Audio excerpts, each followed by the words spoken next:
Hello, everybody. I'm at the Kennedy School with Nick Burns, who's a professor here, and a very senior U.S. Diplomat. He was a professor of mine when I was here, a graduate student.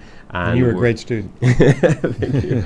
And we're here because we're launching today the project on Europe and the Transatlantic Relationship at the Kennedy School, with which Nick chairs, and we have a set of activities arranged around this project and around the state of transatlantic relations and their future.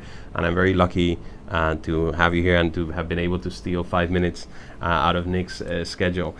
So can you tell us just a little bit about the project and how you're thinking about this moving forward? Yeah, well, we're really proud here at the Kennedy School to inaugurate today our new program on Europe and the transatlantic relationship. It includes a focus on NATO, on the European Union, on the transatlantic bridge between Canada, the U.S., and the Europeans. It focuses on Russia and Ukraine as well, because they're important parts of this relationship.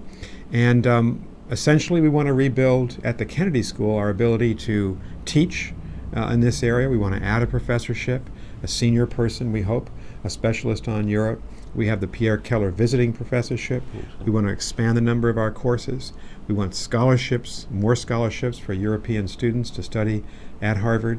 We want certainly to have more visiting fellows, so leading politicians and business figures from Europe to come more regularly to our school and to take on the big issues. So we'll be launching today, in addition to this program, a new study on the future of NATO. That's that right. Doug Lute and I, we're both former U.S. ambassadors to NATO, will be working on with some of our European counterparts.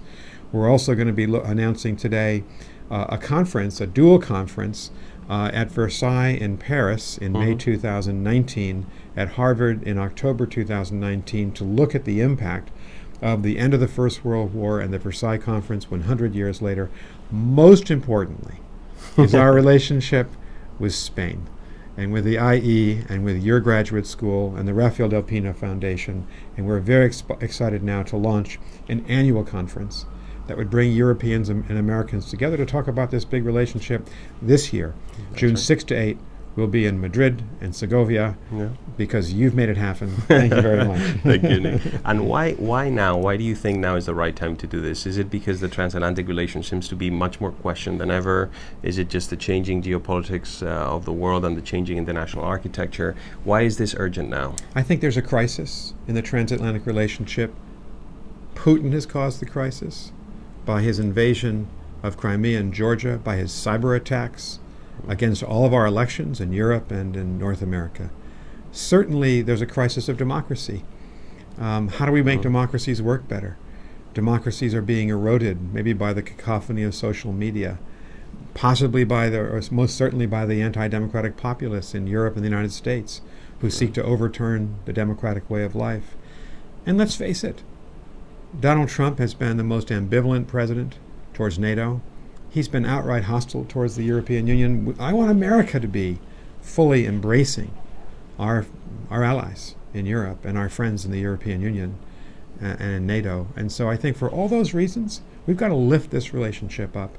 And we Americans especially have to be able to say, to acknowledge that Europe is vital to the United States.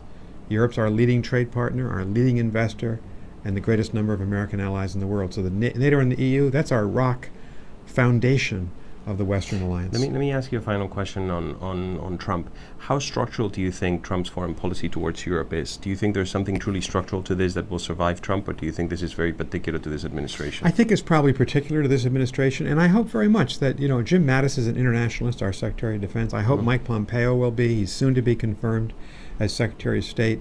He'll be going off to the NATO meeting at the end of this week to meet his European counterparts. I hope President Trump's going to evolve in his views. We have Emmanuel Macron here today for a state visit. We have Chancellor Merkel here on Friday. We've got to talk about the Iran deal, the future of NATO, North Korea. There's so much to talk about.